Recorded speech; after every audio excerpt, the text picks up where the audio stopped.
Futuristic గా ఆలోచించి కదా అండి ఆ 50లో కనీసం ఒక్కటి తీసుకెళ్దాం, కానీ ఒక్కటి తీసుకెళ్దాం కేజా ఎట్లొచ్చాం అట్లాగే వెళ్ళాలి.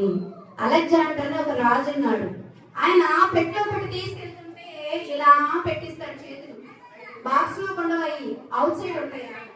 ఎందుకు దాని అర్థం ఏంటంటే పెద్ద రాజు అండి, పెద్ద మోనార్క్. ఆయన ఎన్నో సంపాదించాడు రాజ్యాలు, అయినా ఆయన తప్పం తీరలా. అందుకని ఆయన ఎందుకంటే ఇండికేషన్, నేను ఎన్నో సంపాదించా, ఎంతో మంది శత్రువులు జయించా, ఎన్నో స్వాధీనం చేసుకున్నా, ఆల్మోస్ట్ 100%కి 80% నేను ఇచ్చేసాను, అటువంటి మిగిలింది అయినా గాని నేను ఏమి తీసుకొని వెళ్ళట్లా అని చెప్పాడు ఆయన. అలా చెప్పడం కోసం అది అందరికి తెలియాలని అలా చేతులు బయటకు పెట్టి బాక్స్ బయటకి తీసుకెళ్ళంటారా అని చెప్పాడు ముందరగా కదా అండి కదా.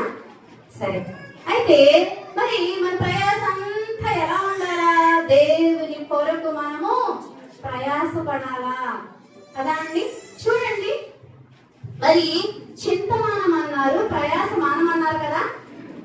చింతమాని ప్రయాసమాని ఎక్కడికి రావాలి? ఆయన యొద్దకు రావాలి. ఎవరైనా చెప్తారా వాక్య భాగం? గుర్తొస్తుందా? మీరు నేను చెప్పే వాక్యం వింటే ఇన్లైన్ లో ఉంటే కనెక్ట్ అయితే చెప్తారు, ఇమ్మీడియట్ గా చెప్పేస్తారు. అర్థం కాలేదా?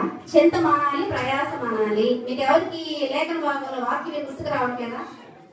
ప్రయాసపడి భారము మోయుచున్న సమస్తమైన వారలారా నా యొద్దకు రండి. అదేనా అన్నారాయన?